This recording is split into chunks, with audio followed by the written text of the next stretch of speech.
BPSC द्वारा school teacher written objective exam जो लिया गया है उसके सब्जेक्ट वाइज पेपर को हम लोग देख रहे हैं, जिसमें ज्योग्राफी के क्वेश्चन को कवर करा दिया गया है।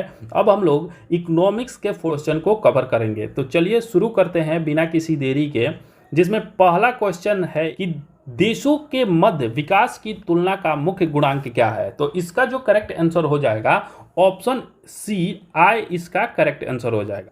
चलिए नेक्स्ट प्रश्न देखते हैं। दूसरा, औसत आय और भी किस नाम से जानी जाती है। तो इसका जो करेक्ट आंसर हो जाएगा ऑप्शन ए, प्रति व्यक्ति आय के नाम से औसत आय को जाना जाता है। नेक्स्ट क्वेश्चन देखते हैं। तीसरा क्वेश्चन जो है वो कह रहा है कि मानव विकास रिपोर्ट किस संगठन द्वारा प्रकाशित की जाती है। तो यह जो है मानव विकास रिपोर्ट यूएनडीपी के द्वारा जारी किया जाता है, इसलिए इसका जो करेक्ट आंसर हो जाएगा ऑप्शन ए। चलिए नेक्स्ट क्वेश्चन देखते हैं। चौथा जो क्वेश्चन है वो कह रहा है कि अर्थव्यवस्था में तृतीय श्रेणी का उद्योग क्या कहलाता है। तो तृतीय श्रेणी का जो उद्योग है वो सेवा क्षेत्र कहलाता है, इसलिए इसका जो करेक्ट आंसर हो जाएगा ऑप्शन बी हो जाएगा। नेक्स्ट क्वेश्चन देखते हैं। पांचवा, मनरेगा 2005 के अंतर्गत सरकार द्वारा ग्रामीण बेरोजगारों को एक वर्ष में कितने कार्य दिवस रोजगार गारंटी दी जाती है। तो इसका जो करेक्ट आंसर हो जाएगा ऑप्शन सी, 100 दिनों की रोजगार की गारंटी दी जाती है। नेक्स्ट क्वेश्चन देखते हैं। छठा कह रहा है कि भारत में बैंक अपनी जमा का कितना प्रतिशत नकदी के रूप में रखते हैं। तो बैंक जो है अपनी जमा का 15% नकदी के रूप में रखते हैं, इसलिए इसका जो करेक्ट आंसर हो जाएगा ऑप्शन बी, 15% हो जाएगा। नेक्स्ट क्वेश्चन देखते हैं। सातवां, निम्नलिखित में से कौन सा विकल्प वैश्वीकरण को इंगित करता है। तो इसका जो करेक्ट आंसर हो जाएगा ऑप्शन ए, देशों के मध्य तीव्र आर्थिक एकीकरण जो है वो वैश्वीकरण को इंगित करता है, इसलिए इसका करेक्ट आंसर हो जाएगा ऑप्शन ए। चलिए नेक्स्ट क्वेश्चन देखते हैं। आठवां क्वेश्चन कह रहा है कि भारत सरकार द्वारा उपभोक्ता संरक्षण अधिनियम कोपरा कब पारित किया गया था। तो उपभोक्ता संरक्षण अधिनियम जो है वो वर्ष 1986 में पारित किया गया था, इसलिए इसका करेक्ट आंसर हो जाएगा ऑप्शन सी। नेक्स्ट क्वेश्चन देखते हैं। नौवां क्वेश्चन कह रहा है कि भारत में राष्ट्रीय उपभोक्ता दिवस कब मनाया जाता है। तो राष्ट्रीय उपभोक्ता दिवस जो है वो 24 दिसंबर को मनाया जाता है, इसका करेक्ट आंसर हो जाएगा ऑप्शन ए। नेक्स्ट अगला जो है 10वां क्वेश्चन जो है, अनुचित व्यापार प्रथाओं एवं शोषण के विरुद्ध उपभोक्ता के पास कौन सा अधिकार होता है। तो इसका जो करेक्ट आंसर हो जाएगा ऑप्शन ई, उपयुक्त में से कोई नहीं, इसका करेक्ट आंसर हो जाएगा उपयुक्त में से कोई नहीं। नेक्स्ट क्वेश्चन देखते हैं।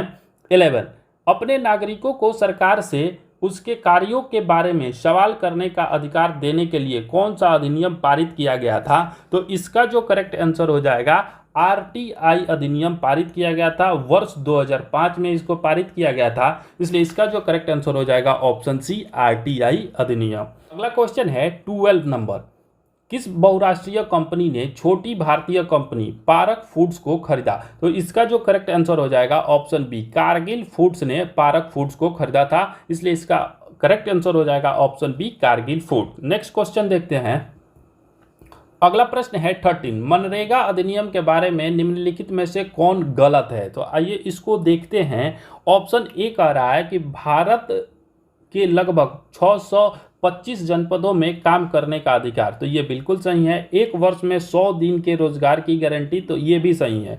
तीसरा कह रहा है कि यदि सरकार असफल होती है तो यह रोजगार भत्ता नहीं देगी, तो ये गलत है। इसका जो करेक्ट आंसर हो जाएगा ऑप्शन सी, इसका करेक्ट आंसर हो जाएगा। नेक्स्ट क्वेश्चन देखते हैं। 14 नंबर, वर्ष 2016 के आंकड़ों के अनुसार निम्नलिखित देशों में से बेहतर मानव विकास निष्पादन वाला देश कौन सा है। तो आइए इसको देखते हैं। वर्ष 2016 में बांग्लादेश की जो रैंक थी वो 135 थी, श्रीलंका का जो रैंक था वो 75 था और पाकिस्तान 144 रैंक पर था, इसलिए इसका जो करेक्ट आंसर होगा ऑप्शन बी, श्रीलंका, इसका करेक्ट आंसर हो जाएगा। नेक्स्ट प्रश्न देखते हैं। 15, डैश वह स्थिति है जब दोनों पक्षों को एक दूसरे की वस्तुओं को बेचने और खरीदने के लिए सहमत होना पड़ता है। तो इसका जो करेक्ट आंसर हो जाएगा ऑप्शन है, वस्तु विनिमय प्रणाली, इसका करेक्ट आंसर हो जाएगा। 16 नंबर क्वेश्चन देखते हैं। कह रहा है कि निम्नलिखित में से कौन सा क्रेडिट की शर्तों के अंतर्गत नहीं आता है। तो इसका जो करेक्ट आंसर हो जाएगा ऑप्शन सी, जमा जो है वो क्रेडिट के शर्तों के अंतर्गत नहीं आता है। अगला प्रश्न देखते हैं 17, आरबीआई के बारे में निम्नलिखित में से कौन सा गलत है? तो आइए इसको देखते हैं। आरबीआई अनौपचारिक क्षेत्र की निगरानी नहीं करता है, तो ये बिल्कुल सही है। आरबीआई सरकार की ओर से करेंसी नोट जारी करता है, तो ये भी सही है। आरबीआई ग्राहकों से जमा स्वीकार करता है, तो ये गलत है। आरबीआई जो है वो बैंकों का बैंक है, इसलिए वो ग्राहकों से जमा स्वीकार नहीं करता है, इसलिए इसका जो करेक्ट आंसर हो जाएगा ऑप्शन सी इसका करेक्ट आंसर हो जाएगा। चलिए नेक्स्ट देखते हैं 18। भारत सरकार ने विश्व स्तरीय सुविधाएं देकर विदेशी कंपनियों को भारत में निवेश करने के लिए आकर्षित करने के लिए कदम उठाए हैं। इन औद्योगिक क्षेत्रों को क्या कहा जाता है? तो इसका जो करेक्ट आंसर हो जाएगा ऑप्शन ए SEZ, विशेष आर्थिक जोन, स्पेशल इकोनॉमिक जोन इनको कहा जाता है। इसका करेक्ट आंसर हो जाएगा ऑप्शन ए। नेक्स्ट क्वेश्चन है 19 नंबर। जीडीपी एक विशेष वर्ष के दौरान उत्पादित डैश का कुल मूल्य होता है। तो जीडीपी जो होता है सभी अंतिम सामान और सेवाओं का मूल्य होता है, इसलिए इसका जो करेक्ट आंसर हो जाएगा ऑप्शन बी हो जाएगा।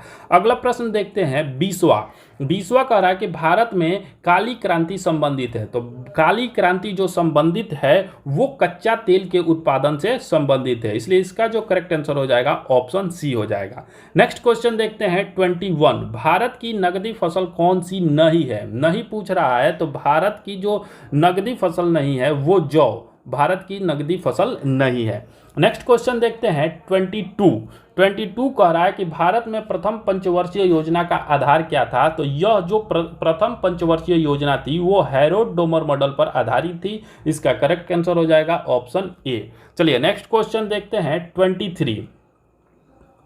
23 कह रहा है कि RN मल्होत्रा कमेटी का संबंध किससे है? तो RN मल्होत्रा जो है वो बीमा क्षेत्र से संबंधित थे। इसका कमेटी का जो संबंध था वो बीमा क्षेत्र से था। नेक्स्ट क्वेश्चन देखते हैं 24। सरकारी व्यय को नियंत्रित करने का प्राधिकारी कौन होता है? तो सरकारी व्यय को जो नियंत्रित करता है वो वित्त मंत्रालय के द्वारा नियंत्रित किया जाता है। वित्त मंत्रालय ही राजकोषीय नीति बनाता है और उसी के अंतर्गत सरकारी व्यय को नियंत्रित किया जाता है। अगला प्रश्न देखते हैं 25। भारत अधिकतम विदेशी मुद्रा किससे निर्यात से कमाता है? तो इसका जो करेक्ट आंसर हो जाएगा ऑप्शन सी, कपड़ा के निर्यात से भारत अधिकतम विदेशी मुद्रा कमाता है। नेक्स्ट क्वेश्चन देखते हैं 26 कह रहा है कि निम्न में से कौन सा एक राष्ट्रीय खाद्य सुरक्षा मिशन में शामिल नहीं है? नहीं पूछ रहा है, तो तिलहन जो है वो राष्ट्रीय खाद्य सुरक्षा मिशन में शामिल नहीं है। इसका करेक्ट आंसर हो जाएगा ऑप्शन ए, तिलहन। अगला क्वेश्चन देखते हैं 27। नीति आयोग अस्तित्व में कब आया? तो नीति आयोग जो है 1 जनवरी 2015 को अस्तित्व में आया, इसलिए इसका करेक्ट आंसर हो जाएगा ऑप्शन सी, 1 जनवरी 2015।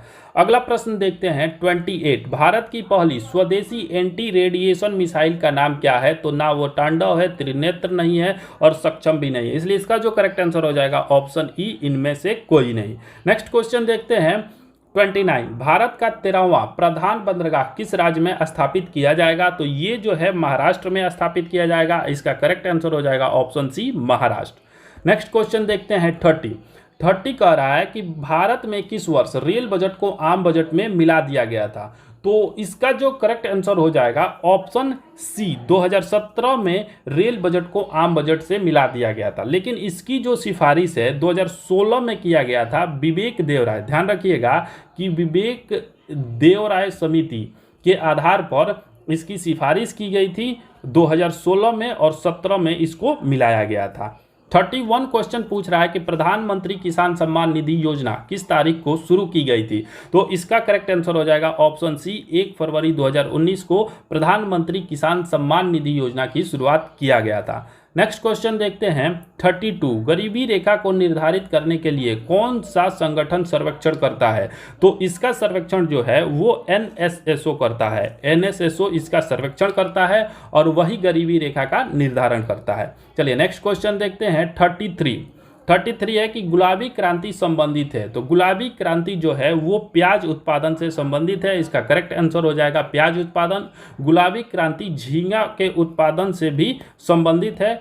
ये दोनों इसका करेक्ट आंसर हो जाएगा। नेक्स्ट क्वेश्चन देखते हैं 34। बहुत अच्छा क्वेश्चन है। रॉबिन हुड प्रभाव निम्नलिखित में से किससे संबंधित है? तो रॉबिन हुड प्रभाव जो है वो आय के पुनर्वितरण से संबंधित है। इसका करेक्ट आंसर हो जाएगा ऑप्शन सी, आय के पुनर्वितरण से। नेक्स्ट क्वेश्चन देखते हैं 35। डेयरी उद्योग आर्थिक गतिविधियों के किस क्षेत्र में आता है? तो डेयरी उद्योग जो है वो कृषि क्षेत्र में आता है और कृषि जो है वो प्राथमिक क्षेत्र में आता है, इसलिए इसका जो करेक्ट आंसर हो जाएगा ऑप्शन बी, प्राथमिक क्षेत्र इसका करेक्ट आंसर हो जाएगा। चलिए नेक्स्ट क्वेश्चन देखते हैं 36। भारत के संविधान में पंचवर्षीय योजनाओं की अवधारणा किस देश से ली गई है? तो पंचवर्षीय योजनाओं की जो अवधारणा है वो रूस से ली गई है, इसलिए इसका जो करेक्ट आंसर हो जाएगा ऑप्शन ए, रूस हो जाएगा।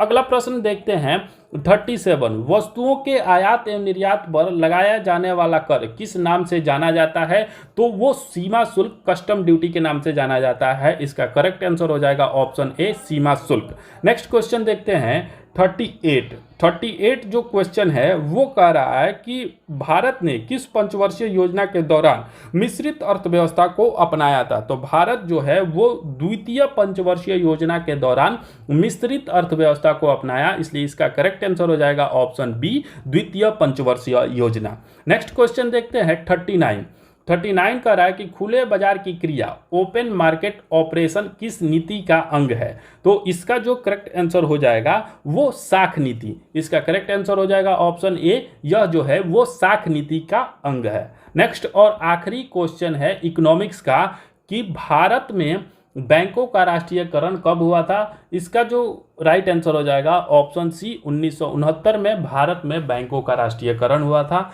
इसलिए इसका करेक्ट आंसर हो जाएगा ऑप्शन सी। तो यहाँ इकोनॉमिक्स का जो 40 क्वेश्चन थे उनको हमने सॉल्व कर लिया है, इससे पहले ज्योग्राफी का भी सॉल्व करा दिया गया है। अब नेक्स्ट वीडियो में हम लोग हिस्ट्री के क्वेश्चन और पॉलिटिकल साइंस के क्वेश्चन को सॉल्व करेंगे और फिर जीएस पेपर को भी हम लोग सॉल्व करेंगे। चलिए धन्यवाद, मिलते हैं नेक्स्ट वीडियो में। Thank you.